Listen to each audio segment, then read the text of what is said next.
Hi ಎಲ್ರಿಗೂ ನಮಸ್ಕಾರ. ನಾನು ನಿಮ್ಮ ಪ್ರೀತಿಯ ಆಕಾಶ್ ವೆಂಕಟಪ್ಪ. ವಿಡಿಯೋ ಮುಂದುವರಿಸೋಕ್ಕಿಂತ ಮುಂಚೆ ಎಲ್ಲರೂ ನನ್ನ ಯೂಟ್ಯೂಬ್ ಚಾನಲ್ಗೆ ಸಬ್ಸ್ಕ್ರೈಬ್ ಮಾಡಿ. ಈ ವಿಡಿಯೋ ನಿಮ್ಗೆ ಇಷ್ಟ ಆಗಿದ್ರೆ ಲೈಕ್ ಮಾಡಿ, ಶೇರ್ ಮಾಡಿ, ಕಮೆಂಟ್ ಮಾಡಿ. ಇಷ್ಟ ಆಗಿಲ್ಲ ಅಂದರೆ ಕಮೆಂಟ್ ಮಾಡಿ, ಡಿಸ್ಲೈಕಲ್ಲಿ. ನಾವು ಇವತ್ತು ಮಾತಾಡ್ತಿರೋ ವಿಷಯ ಯು ಪಿ ಐ. ಇವತ್ತು ಪ್ರತಿಯೊಬ್ಬರ ಒಂದು ದೈನಂದಿನ ಚಟುವಟಿಕೆಯ ಒಂದು ಭಾಗ ಆಗೋಗಿದೆ. ಈ ಒಂದು ಯು ಪಿ ಐನ ನಾವು ಸಾಕಷ್ಟು ಆ್ಯಪ್ಗಳ ಬಳಕೆಯಿಂದ ಯೂಸ್ ಮಾಡ್ಬೋದು. ಆಮೇಲೆ example Google pay, PhonePe, Paytm, Amazon pay, ಈ ಥರ ಸಾಕಷ್ಟು ಆ್ಯಪ್ಗಳಿದೆ.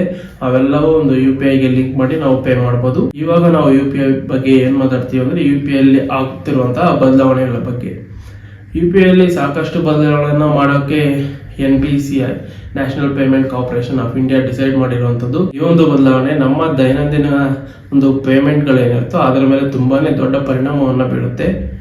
ಏನಪ್ಪಾ ಆ ಒಂದು ಬದಲಾವಣೆಗಳಂದ್ರೆ, ಮೊದಲನೇ ಒಂದು ಬದಲಾವಣೆ ಬಂದು ಆ ಒಂದು ಪೇಮೆಂಟ್ ಕಂಪ್ಲೀಟ್ ಆಗೋಕೆ ಇರುವಂತಹ ಸಮಯದಲ್ಲಿ ಸಾಕಷ್ಟು ಕಡಿತವನ್ನ ಮಾಡ್ತಾ ಇರುವಂತದ್ದು. ಈಗ ನಮಗೆ ಪ್ರೆಸೆಂಟ್ ಆಗಿ ನಾವು ಒಂದು ಪೇಮೆಂಟ್ ಅನ್ನ ಕಂಪ್ಲೀಟ್ ಮಾಡೋಕೆ ಅಂದ್ರೆ ನಾವು ಆ ಒಂದು QR ಕೋಡ್ ನ ಸ್ಕ್ಯಾನ್ ಮಾಡಿ ನಮ್ಮ ಯು ಪಿ ಐ ಪಿನ್ ಏನಿದೆ ಅದು ಎಂಟರ್ ಮಾಡಿದ ನಂತರ ಪೇಮೆಂಟ್ ಪ್ರೊಸೆಸ್ ಆಗಿ ಸ್ಟಾರ್ಟ್ ಆಗುತ್ತಲ್ಲ, ಆ ಒಂದು ಸಮಯ ಈಗ ಇರುವಂತದ್ದು 30 ಸೆಕೆಂಡ್ಗಳು. ಆದರೆ ಜೂನ್ 16ನೇ ತಾರೀಕಿಂದ ಆ ಒಂದು 30 ಸೆಕೆಂಡ್ಗಳನ್ನ ಕೇವಲ 15 ಸೆಕೆಂಡ್ಗಳಿಗೆ ಕಡಿತಗೊಳಿಸಲು ನಿರ್ಧರಿಸಲಾಗಿರುವಂತದ್ದು. ಹಾಗೂ ಈ ಒಂದು ಅಪ್ಡೇಟ್ ಅನ್ನ 16ನೇ ತಾರೀಕು ರಿಲೀಸ್ ಮಾಡಲಾಗುತ್ತಿರುವಂತದ್ದು. ಎರಡನೇ ಅಪ್ಡೇಟ್ ಏನಪ್ಪಾ ಅಂದ್ರೆ, ಈ ಒಂದು ಯು ಪಿ ಐ ಅಲ್ಲಿ ಏನು ನಾವು ಒಂದು ಪೇಮೆಂಟ್ ಫೇಲ್ ಆಗಿರುತ್ತಲ್ಲ, ಆ ಸ್ಟೇಟಸ್ ತಿಳ್ಕೊಳಕ್ಕೆ ನಮ್ಗೆ ಈಗ ಕನಿಷ್ಠ 20 ಸೆಕೆಂಡ್ಗಳು ಬೇಕು. ಒಂದು ಪೇಮೆಂಟ್ ಪ್ರೋಸೆಸ್ ಆಗಿದೆಯೋ ಇಲ್ಲ ಅಂತ ತಿಳ್ಕೊಳಕ್ಕೆ. ಅದೇ ಒಂದು ಸಮಯವನ್ನ ಈಗ ಕೇವಲ 10 ಸೆಕೆಂಡ್ಗೆ ಕಡಿತಗೊಳಿಸಲಾಗಿರುವಂಥದ್ದು. ಆ ಒಂದು ಅಪ್ಡೇಟ್ ಸಹ ಜೂನ್ 16ನೇ ತಾರೀಕು ರಿಲೀಸ್ ಮಾಡೋಕ್ಕೆ ನಿರ್ಧಾರ ಮಾಡಿರುವಂಥದ್ದು.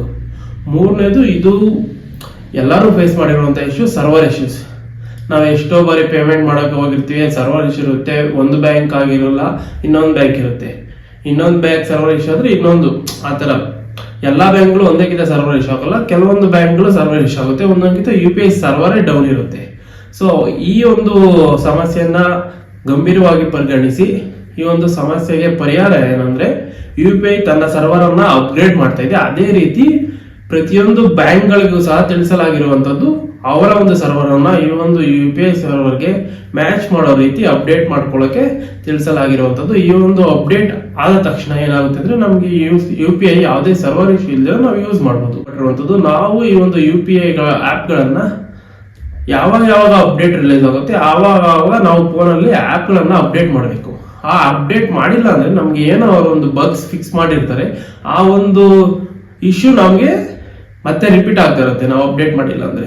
ಸೊ ನಾವು ಕಾಲಕ್ಕೆ ತಕ್ಕಂತೆ ಅಪ್ಡೇಟ್ ಮಾಡ್ಕೊಂತ ಹೋದ್ರೆ ಆ ಒಂದು ಬಗ್ಸ್ ಏನ್ ಫಿಕ್ಸ್ ಆಗಿರುತ್ತೋ ಆ ಇಶ್ಯೂ ಮತ್ತೆ ನಾವು ಫೇಸ್ ಮಾಡೋದಿಲ್ಲ. ಅದೇ ರೀತಿ ಈ ಒಂದು ದೊಡ್ಡ ಅಪ್ಡೇಟ್ ಅನ್ನು ಬಿಡ್ತಾ ಇದ್ದಾರೆ. ಪೇಮೆಂಟ್ ಪ್ರೊಸೆಸಿಂಗ್ ಟೈಮ್ ಮತ್ತೆ ಕ್ಯಾನ್ಸಲೇಷನ್ ಆಗಿರುವಂತದ್ದು ಅಥವಾ ಫೇಲ್ ಆಗಿದ್ರೆ ಪೇಮೆಂಟ್ ತಿಳ್ಕೊಳ್ಳೋಂತ ಸಮಯ, ಈ ಒಂದು ಸಮಯದ ಉಪಯೋಗ ನಾವು ಪಡ್ಕೋಬೇಕಂದ್ರೆ ನಾವು ನಮ್ಮ ಫೋನ್ ಪೇ, ಜಿಪೇ, ಯಾವ ಒಂದು ಯು ಪಿ ಐ ಆಪ್ ಗಳನ್ನ ನೀವು ಬಳಸ್ತೀರೋ ಆ ಒಂದು ಆಪ್ ಗಳನ್ನ ಅಪ್ಡೇಟ್ ಮಾಡಬೇಕು. ಪ್ಲೇಸ್ಟೋರ್ಗೆ ಹೋಗಿ